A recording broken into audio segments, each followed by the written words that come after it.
Hello my dear students, you are most welcome on WS Academy. This is me Kusum ma'am और ये lecture 2 है polity MCQs का. हमने कल लेक्चर 1 से स्टार्ट किया और आज लेक्चर 2 है. So let's begin without wasting any time. Directive principles of state policy in the Indian constitution wire taken from the constitution of. ये कल भी हमने किया है, क्वेश्चन रिपीट है. DPSPs हमने कहाँ से लिए हैं? DPSPs हमने किस कॉन्स्टिट्यूशन से लिए हैं? तो मैंने आपको कल भी ये बताया, ज़रा आप आंसर बताइए आज.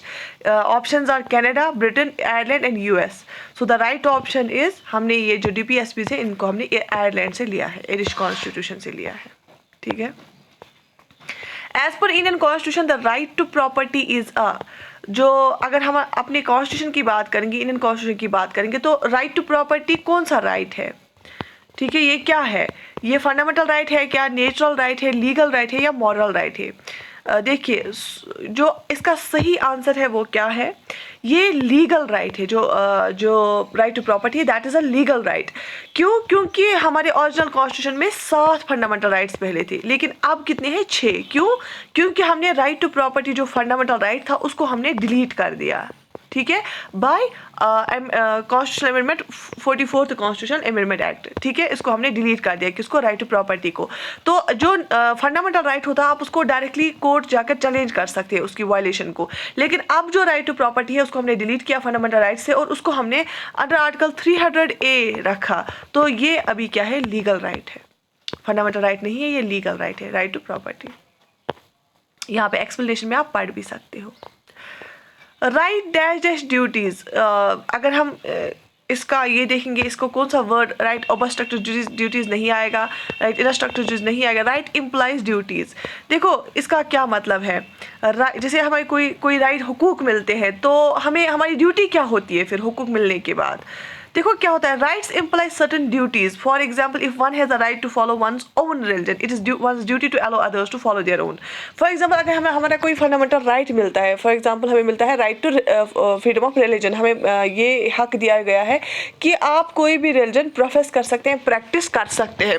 लेकिन इसका मतलब ये नहीं कि हम अपना रिलीजन फॉलो तो करेंगे लेकिन दूसरों को रिलीजन फॉलो करने नहीं देंगे. वो सही बात नहीं है. अगर हमें हक मिला रिलीजन को अपने फॉलो करने का, आप कर सकते हो इंडियन कॉन्स्टिट्यूशन में, तो हमारी ड्यूटी बनती है कि अगर दूसरे हमारे भाई बहन हैं वो कुछ और रिलीजन फॉलो करना चाहते हैं या जितने भी सिटीजन्स हैं यहाँ पे, कोई और स्टेट है वो कुछ और रिलीजन फॉलो करना चाहती हैं, तो हमें हमारी ड्यूटी बनती है हम उनको वो करने दें.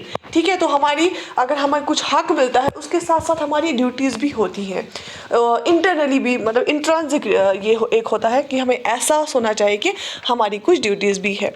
ठीक है, तो इसलिए हम बोलते हैं कि हम क्या बोलते हैं, राइट इम्प्लाइज ड्यूटीज या राइट्स इम्प्लाई ड्यूटी या राइट्स इम्प्लाई ड्यूटी या राइट इम्प्लाइज ड्यूटीज. ठीक है, राइट के साथ साथ ड्यूटी भी आ जाती है. How many fundamental rights were granted initially? कितने फंडामेंटल राइट्स हमें मिले थे पहले इनिशियली स्टार्ट में, जो मैंने आपको अभी बोला? तो ऑप्शंस आर 6, 7, 4 और 5. तो बेसिकली इनिशियली हमारे कॉन्स्टिट्यूशन में कितने फंडामेंटल राइट्स हमें मिले थे? जो मैंने अभी बोला 7. तो 7 इज अ करेक्ट आंसर. क्यों? हमारे पास 7 फंडामेंटल राइट्स थे. Right to equality, right to freedom, right against exploitation, right to freedom of religion, these educational cultural rights, constitutional remedies and right to property. तो right to property जो है उसको हमने delete किया है by constitutional amendment act 44th. ठीक है, 1978. तो अभी हमारे पास कितने फंडामेंटल राइट्स हैं? अभी हमारे पास 6 फंडामेंटल राइट्स हैं, लेकिन ओरिजिनली कॉन्स्टिट्यूशन में 7 फंडामेंटल राइट्स थे. इसके बाद how liberty can be limited. अगर हमारे पास आज़ादी होती है एक कंट्री में, फॉर एग्जांपल अगर मैं चाहूँ मैं कोई भी रिलीजन फॉलो कर सकती हूँ, मैं चाहूँ मैं बाहर जाके घूमूँ, मैं चाहूँ मैं कुछ वहाँ किसी भी रेस्टोरेंट में खाना खाऊँ, या मैं चाहूँ मैं फ्रीली कोई भी स्पीच देना स्टार्ट करूँ विदाउट एनी वायलेंस. ठीक है, तो जितनी भी मेरी लिबर्टी है, क्योंकि लिबर्टी इंसान की ज़रूरी होती है एक फुल फ्लेज्ड डेवलपमेंट के लिए, तो लिबर्टी को हम कैसे लिमिट कर सकते हैं? एक सिटीज़न जो होता है कंट्री में, उसकी लिबर्टी को, स्पेशली इन डेमोक्रेटिक कंट्री, उसकी लिबर्टी को हम कैसे लिमिट कर सकते हैं? Options are by rule, by law, by authority, by equality. देखो यहाँ पे आपको कॉमन सेंस लगाने की ज़रूरत है, क्योंकि मैंने ये क्वेश्चंस क्यों यहाँ पे रखे हैं, क्योंकि ऐसे क्वेश्चंस भी आते हैं आजकल जो आपको डायरेक्टली नहीं मिलते हैं, फैक्चुअल नहीं होते, जो डायरेक्टली कॉन्सेप्ट से रिलेटेड होते हैं लेकिन डायरेक्टली नहीं होते। देखो क्या बाय रूल, मतलब रूल तो कोई भी हो सकता है ना, ऑटोक्रेटिक कोई भी वो मनमानी नहीं चलेगी ना, तो बाय रूल तो नहीं आएगा। या बाय अथॉरिटी, कोई बोलेगा कि मेरी अथॉरिटी है आप ये करो वो करो। या बाय इक्वालिटी तो बोलेगा कि हम इक्वलिटी रखना चाहते हैं, आप वो मत करो। एक देखो क्या है बेसिकली इसके पीछे लॉजिक। फॉर एग्जाम्पल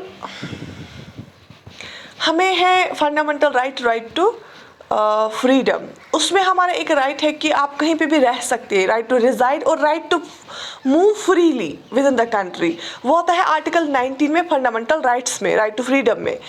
इसका मतलब है आप लिबर्टी हमें मिली है ना डेमोक्रेसी में। इंसान जो डेमोक्रेटिक कंट्री होती है वहाँ पे सिटीजन्स को लिबर्टी मिलती है। मतलब ये नहीं है कि जैसे हमारे चाइना है वहाँ पे आप अपना मीडिया नहीं खोल सकते हैं, वहाँ पे आप अपनी न्यूज़ पब्लिश नहीं कर सकते। लेकिन अगर आप इंडिया की बात करेंगे, हाँ यहाँ पे प्राइवेट मीडिया हाउसेस है, आप इवन फेसबुक पेजेस बन गए हैं वो न्यूज़ देते हैं, तो यहाँ पे लिबर्टी ज़्यादा है। लेकिन फॉर एग्जाम्पल अगर आप ट्राइबल एरियाज़ में जाते हैं, वो भी तो इंडिया के पार्ट है, और हमारा जो फंडामेंटल राइट है आर्टिकल 19 वो हमें बोलता है you can move freely with in India. तो दैट मीन्स, लेकिन अगर आप देखोगे ILP आपने सुना होगा, inner line permit. Inner line permit जो होता है, आपको कुछ स्टेट्स में जाने से पहले परमिशन लेना पड़ता है। क्यों?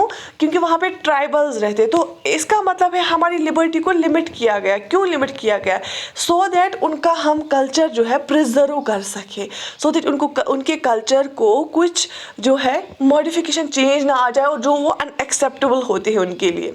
या फॉर एग्जाम्पल मैंने आपको बार बार हिजाब रोका मैं देती हूँ, क्योंकि रिसेंटली जो हुआ था, हम कभी लिबर्टी जो आज़ादी है ना कि मैं क्या पहनूं क्या नहीं पहनूं, लेकिन कभी ये तो लिबर्टी है, लेकिन कभी कभी लिमिट होता है ना। देखो मैंने बोला इनर लाइन परमिट जो होता है, ये बाय लॉ हम कुछ लिमिटेशन लगाते हैं। तो इसका सही आंसर होगा बाय लॉ, क्योंकि हम लॉज बनाते हैं, उस लॉ के अंडर हम ये है क्या लगाते हैं, थोड़ी सी लिमिटेशन लगाती हैं। और जो क्योंकि चाहे गवर्नमेंट किसी की भी हो, चाहे प्राइम मिनिस्टर प्रेसिडेंट कोई भी हो, लेकिन चाहे डिस्ट्रिक्ट कलेक्टर कोई भी हो, लेकिन जो लॉ कहता है वही चलेगा। डिस्ट्रिक्ट कलेक्टर की अपनी ओपिनियन नहीं चलेगी, ठीक है। जो लॉ कहता है, जो पार्लियामेंट में लॉ पास हुआ है, जो हमारा कॉन्स्टिट्यूशन कहेगा वही चलेगा, ठीक है। तो बाय लॉ हम लिमिट कर सकते हैं क्या? बाय लॉ हम लिमिट कर सकते हैं सिटीजन्स की लिबर्टी। फॉर एग्जांपल जो फंडामेंटल राइट 19 है, जैसे मैंने बोला कि राइट टू मूव फ्रीली, तो उसमें 19 सब क्लॉज जो में देखे हैं कि दे आर नॉट एब्सोल्यूट, उसमें रीजनेबल रेस्ट्रिक्शन हम लगा सकते हैं। सेम हिजाब रो के टाइम उस पर क्या हो गया, स्टेट में लॉ एंड ऑर्डर ख़राब हो गया, पब्लिक ऑर्डर ख़राब हो गया, उस वजह से हमें लिमिटेशन एक सिटीजन के लिबर्टी पे लगाना पड़ा, ठीक है। ये मैं अपना नहीं बोल रही हूँ, मेरा अपना ओपिनियन नहीं है। These are the Supreme Court, High Court verdicts and on the basis of laws which are prevailing in our country. So अगर आप लिबर्टी पे लिमिट कर सकते हो, बाय लॉ आप कर सकते हो। ये मुझे क्यों इतना एक्सप्लेन करना पड़ा, क्योंकि आजकल जो पेपर्स का ट्रेंड चेंज हुआ है वो ऐसे क्वेश्चंस की ओर हो गया है, ठीक है।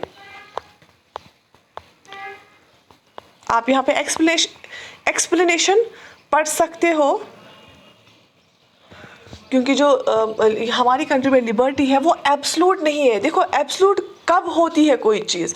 एब्सोल्यूट तब होती है वो जब वो यूनिवर्सल हो, जब आपको कभी भी बैन नहीं लगा सकते। तो हमारी कंट्री में जो लिबर्टी है वो नॉन एब्सोल्यूट है। क्यों? क्योंकि आप पे रीजनेबल रेस्ट्रिक्शन, ये नहीं कि एवे ही कुछ रेस्ट्रिक्शन लगा दे, जो लॉजिकली सही हो, तो रीजनेबल रेस्ट्रिक्शन लगा सकते हैं on the base of morality, on the base of law and order, on the base of public order, ठीक है। सो हम आगे देखते हैं। The system of judicial review exists in, judicial review का सिस्टम कहाँ पे एग्जिस्ट होता है? देखो ये ऐसे क्वेश्चंस भी अब आते हैं। क्यों? क्योंकि जब से JKPSC ने पैटर्न चेंज किया UPSC की ओर, वहाँ पे एक टॉपिक होता है आपके मेंस में, बेसिकली वो होता है comparison between the different countries and their constitutions. तो लेकिन उस हिसाब से फिर प्रिलिमिनरी में भी क्वेश्चंस आ जाते हैं, या बाकी एग्जाम जो है आजकल डायरेक्टली क्वेश्चंस नहीं आते, वो ऐसे घुमा फिरा के होते हैं। The system of judicial review exists in, judicial review का जो सिस्टम है वो कहाँ कहाँ किस किस कंट्री में पाया जाता है? इंडिया ओनली, क्या सिर्फ इंडिया में जुडिशल रिव्यू का कॉन्सेप्ट पाया जाता है? UK only, US only, and what is the fourth option? It is India and US. तो चूज द करेक्ट ऑप्शन। जो जुडिशल रिव्यू का कॉन्सेप्ट है वो किस कंट्री में पाया जाता है? पहले हम मैं बोलूँगी कि जुडिशल रिव्यू क्या होता है। देखो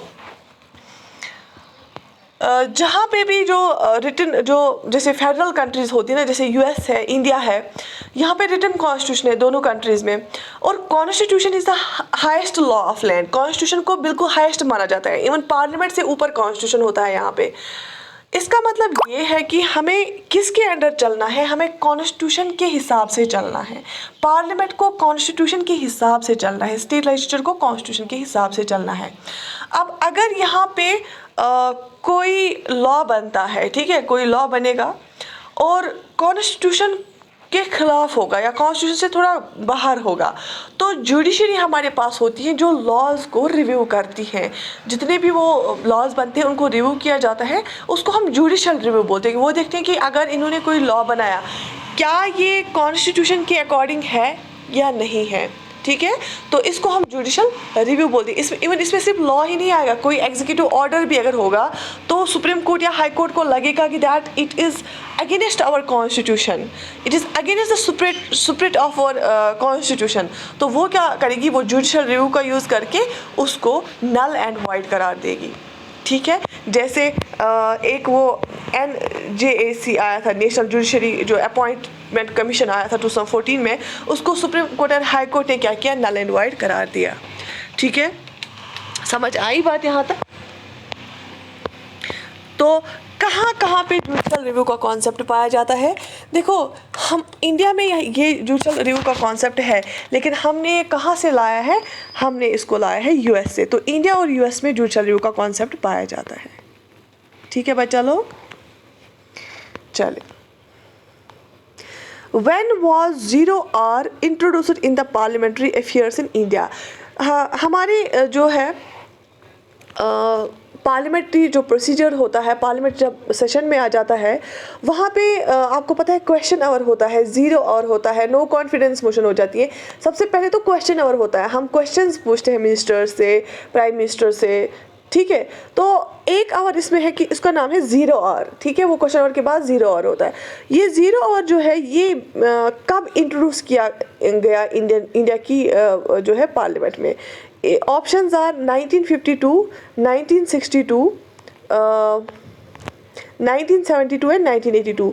जो ये फैक्चुअल क्वेश्चन है, आप याद रख लीजिए, जो 0 आवर है उसको इंट्रोड्यूस किया गया 1962 में, 1962 में। ये इंडियन इनोवेशन है, इंडियन पार्लियामेंट में ये किया गया है इसको इंट्रोड्यूस। ये इंडियन इनोवेशन है, याद रखना आपको। इंडिया में ही इसका कॉन्सेप्ट बनाया गया, 1962 में इसको इंट्रोड्यूस किया गया।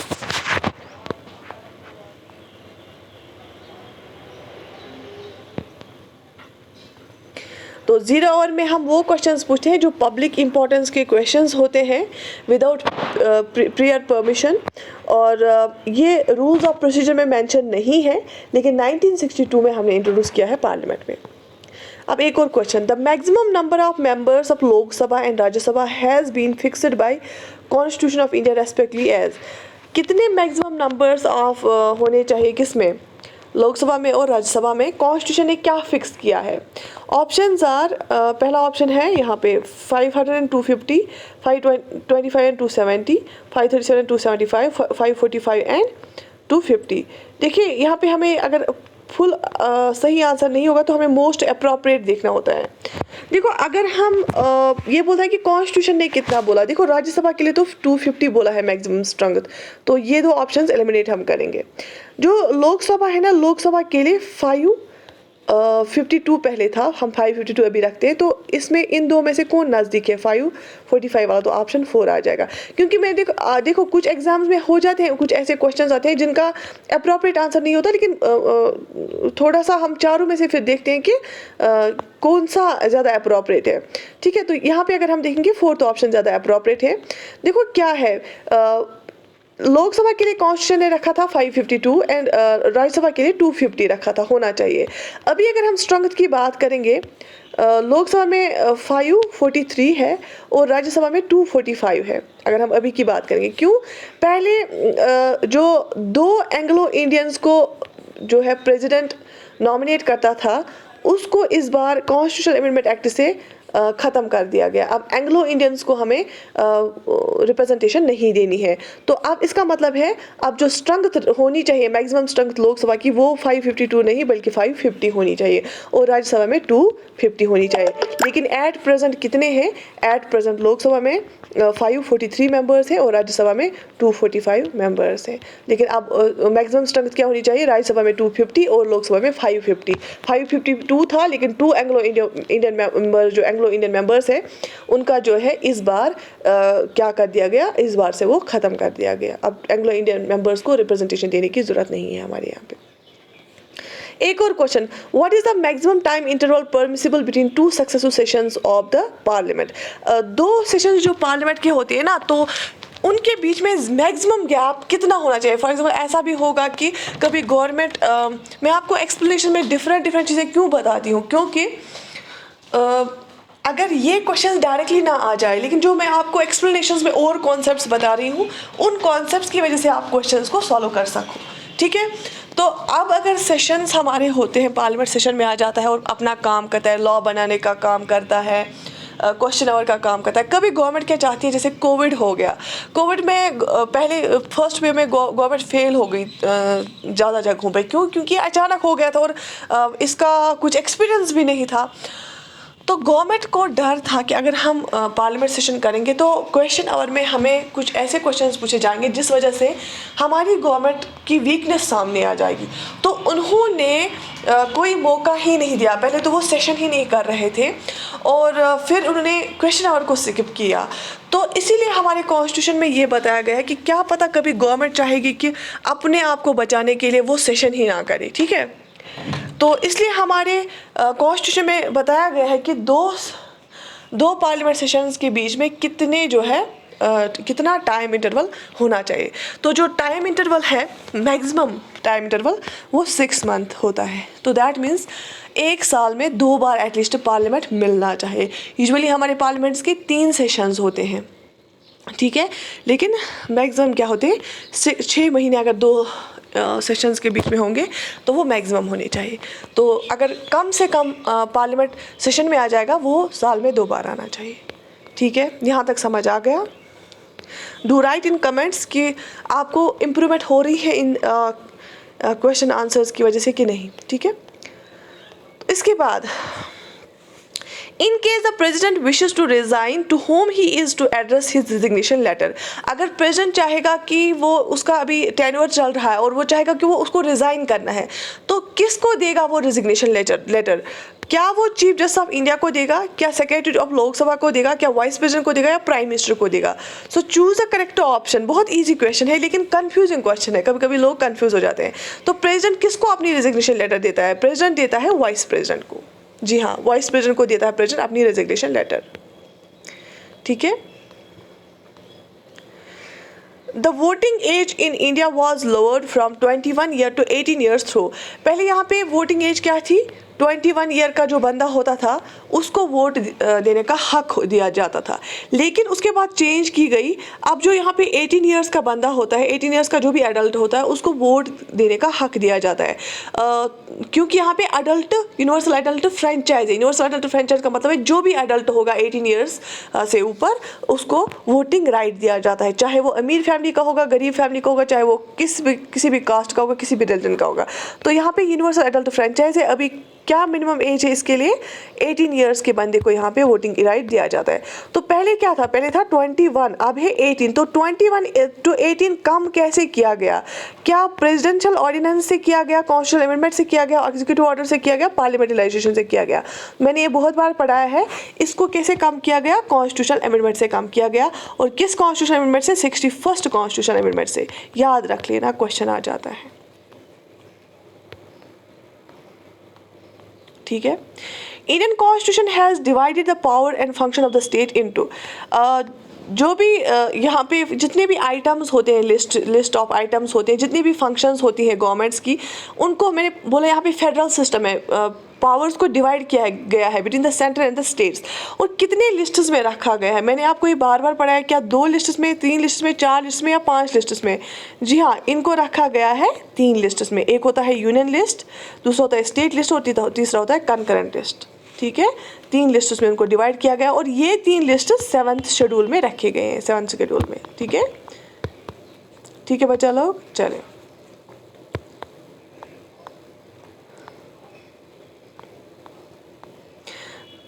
The President of India can nominate how many members from the Anglo-Indian community to the लोक सभा? तो President of India मैंने आपको बोला ये नॉमिनेट करता था, अब नहीं है, रिसेंटली एक अमेंडमेंट लाई गई, अब इसको नहीं करना है। लेकिन कितनों को करता था? ये 2 को करता था, लेकिन अब ये ख़त्म किया गया, अब इनको रिप्रेजेंटेशन देने की ज़रूरत नहीं है। The salary of the members of the parliament is decided by, जो पार्लियामेंट मेंबर्स होते हैं उनकी सैलरी कौन डिसाइड करता है? ठीक है, उनकी सैलरी कौन डिसाइड करता है? पार्लियामेंट, सेंट्रल कैबिनेट, प्रेसिडेंट और स्पीकर, इन चारों में से कौन डिसाइड करेगा पार्लियामेंट मेंबर्स की सैलरी?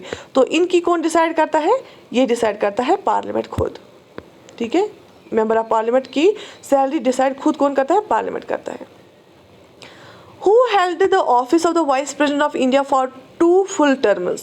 तो इन चारों में से किसने दो फुल टर्म्स के लिए जो है वाइस प्रेसिडेंट ऑफ इंडिया का ऑफिस ये किया था, ऑफिस में रहे थे? तो इसका ये सिंपल सा आंसर है एस राधाकृष्णा, 2 फुल टर्म्स के लिए वाइस प्रेसिडेंट रहा था इंडिया का। मतलब इसकी टर्म होती है ना 5 साल, 5 + 5 10 साल के लिए था, 1952 से लेकर 1962 तक। S Radhakrishna, doctor Sarvepalli Radhakrishnan.